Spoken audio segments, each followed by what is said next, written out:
17 août 2012, 52 ans déjà, dans le cadre des manifestations marquant la commémoration de l'accession du Gabon à la souveraineté internationale, Gabon Indépendance organise du 8 au 17 août 2012 la Coupe de l'Indépendance avec ses multiples innovations.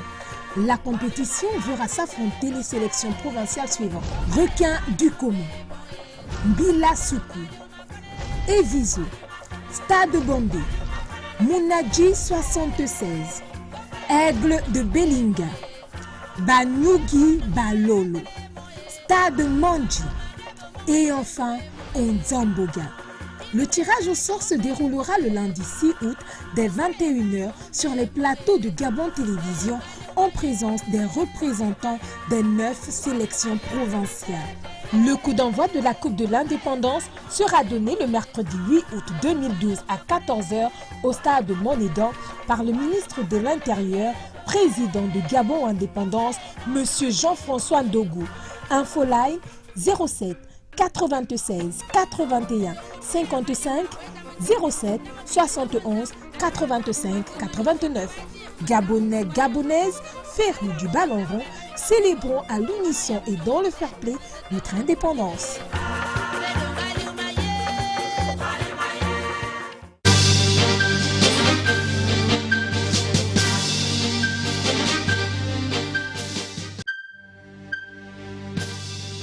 Des déchets issus de l'activité d'abattage des animaux, un autre défi du gouvernement de la République. Le ministre en charge du développement durable était sur le site du projet. Le Gabon à la recherche d'une stratégie nationale de lutte contre la corruption et le blanchiment des capitaux. Un atelier s'est ouvert sur la question ce matin à Libreville. Et puis, on va aussi en parler, la colère de la famille du jeune militaire Mwega Bungwere retrouvé mort dans une rue de Chibanga dans la province d'Anyanga. L'enquête piétine, la justice vient d'être saisie par la famille. Madame, Messieurs, bonsoir et bienvenue à ce rendez-vous d'actualité sur la première chaîne de télévision gabonaise, Gabon Télévision, qui émet de la maison Georges Rawiri à Libreville.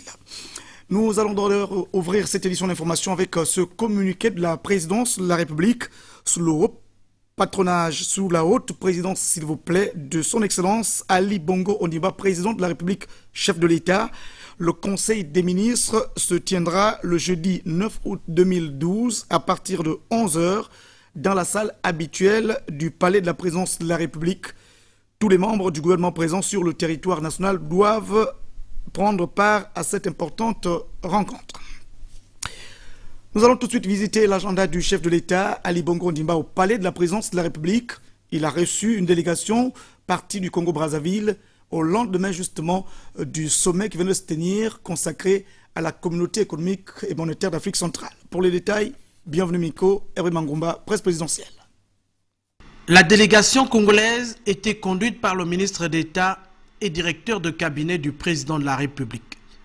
Porteur d'un message du président Denis Sassou Nguesso à son homologue gabonais, Firmé Ayessa est venu présenter son compatriote Pierre Moussa, nouveau président de la commission de la CEMAC. Nous avons été porteurs d'un message du président Sassou Nguesso à son homologue, le président Ali Bongo. Et il s'est agi pour l'essentiel de donner suite au sommet de la CEMAC, le sommet des chefs d'État de la CEMAC qui a eu lieu à Brazzaville il y a quelques semaines. Au cours de ce sommet, il y a eu redistribution des rôles et des responsabilités au niveau de la communauté. La rencontre de Libreville se tient au lendemain des assises de la communauté économique et monétaire d'Afrique centrale à Brazzaville. Elle s'inscrit dans le processus de consolidation de l'intégration régionale. Dès l'instant où le nom du président de la commission a été connu, arrêté par le gouvernement congolais, le président Denis Sassou Nguesso nous a donc demandé de venir le présenter au chef d'État de la communauté. Nous étions hier en Guinée équatoriale et aujourd'hui nous avons été reçus par le président Ali Bongo Ondimba pour cette formalité, mais au-delà, le président Bongo Ondimba est aussi président en exercice de la CEMAC et à ce titre, nous lui avons soumis On a soumis à sa signature les actes nommant le président de la commission, en la personne du ministre d'État Pierre Moussa du Congo. Président en exercice de la CEMAC, le président Ali Bongo Ndimba inaugure une ère nouvelle dans la construction de cet outil communautaire, avec le soutien du nouveau président de la commission et de tous ses pairs de la sous-région d'Afrique centrale. Le dossier économie de cette édition d'information avec cette ultime concertation autour du projet de véhiculture dans la province du Nord, dans le Wellington. C'est le Premier ministre, chef du gouvernement, qui a donc présidé, bien sûr, les travaux, mais surtout distribué la parole à toutes les parties qui ne s'entendent pas autour de ce projet. Pour les détails, Claudette Théoré, Olivier Antonio, Presse de la Primature. Cette rencontre, qui relève d'une pure démocratie, a permis au gouvernement de présenter d'abord le projet de l'évéaculture qui s'inscrit bel et bien dans le développement du Gabon vert. Julien Kogbekale, ministre de l'Agriculture. Le projet que les gens appellent projet OLAM, ce n'est pas le projet OLAM. C'est le projet du gouvernement. Il s'agit du projet caoutchouc. Le caoutchouc, c'est comme le cacao, le café, le palmier à huile. C'est un choix du gouvernement. À côté de l'agriculture intensive, de l'agriculture biologique, de l'agriculture familiale. Ce projet consiste en quoi? Le projet caoutchouc. C'est une plantation d'EVA de 28 000 hectares dans la région nord du Gabon, Bitam Minvoul. C'est à terme une usine de caoutchouc d'une capacité de production de 65 000 tonnes par an. C'est un investissement de 92 milliards de francs CFA. C'est une création d'emplois de plus de 4 000, directs et indirects. Cela dit, les différents acteurs touchés de près ou de loin ont exprimé leurs arguments et dans la plus grande liberté. Je loue les efforts du chef de l'État qui se démène pour nous emmener des partenaires afin de développer notre pays. Je suis donc le premier à saluer l'arrivée d'OLAM dans notre économie. Et je dis très haut et très fort, une fois de plus encore aujourd'hui, que je n'ai rien contre l'opérateur OLAM, mais je suis contre l'implantation d'une agro-industrie de l'EVA dans ma circonscription politique.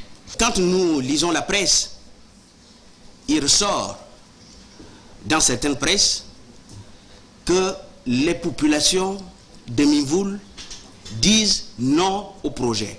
Toutes les populations de Minvoul disent non au projet. Ce n'est pas vrai, Monsieur le Premier ministre. Ce n'est pas vrai.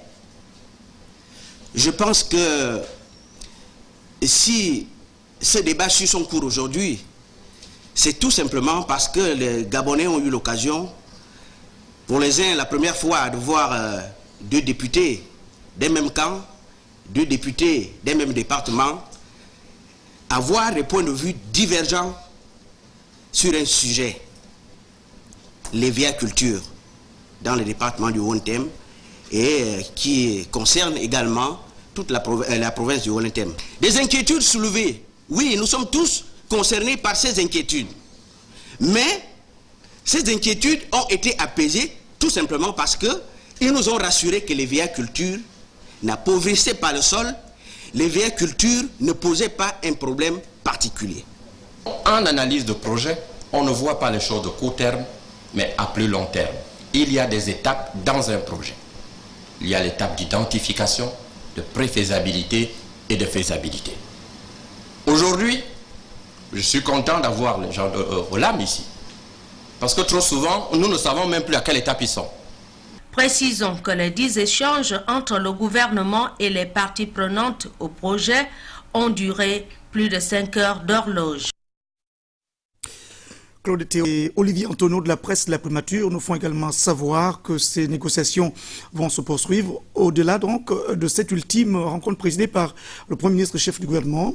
C'était d'ailleurs une rencontre qui se tenait dans un cadre particulièrement participatif. On retrouve nos confrères de la presse de la primature.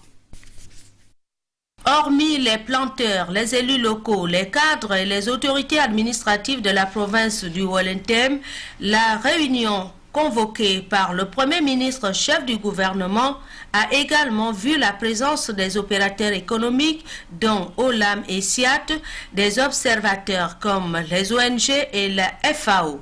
Tous ont fortement loué l'initiative du Premier ministre Raymond Dongsima.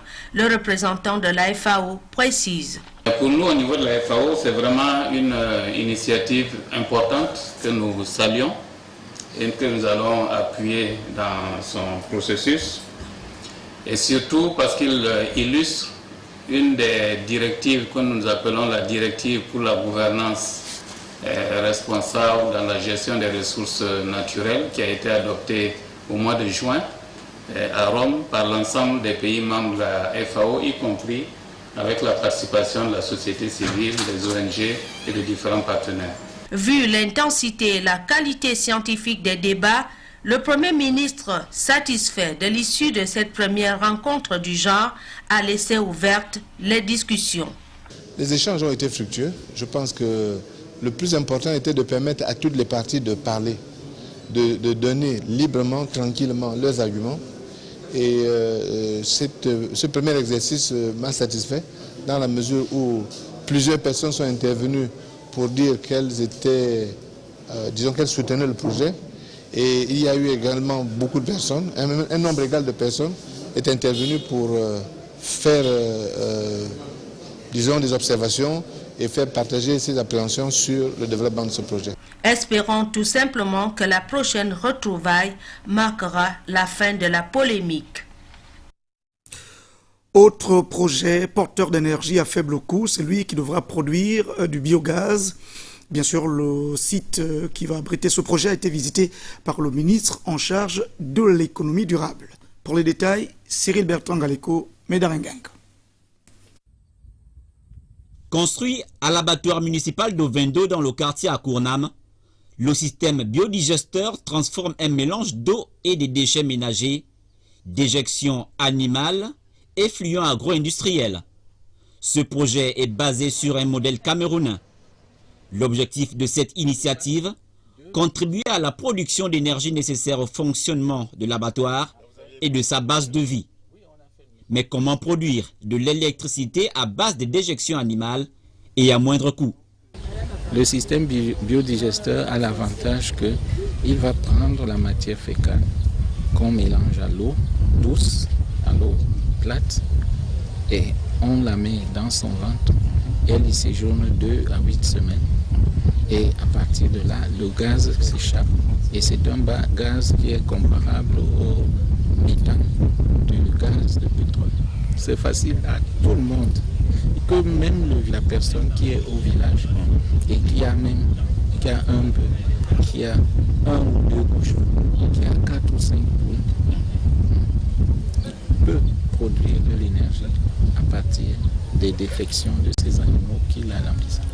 Pour le premier responsable de la commune de Vendo, le choix des autorités de bâtir le premier biodigesteur dans sa cité est un honneur.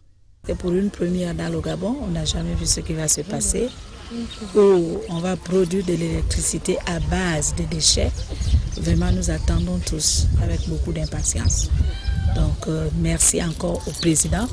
La technologie du biogaz est donc proposée pour permettre d'améliorer les conditions de vie des concitoyens dans les domaines de la santé, l'alimentation, la création d'emplois, mais aussi de réduire significativement les besoins en bois de chauffage, la déforestation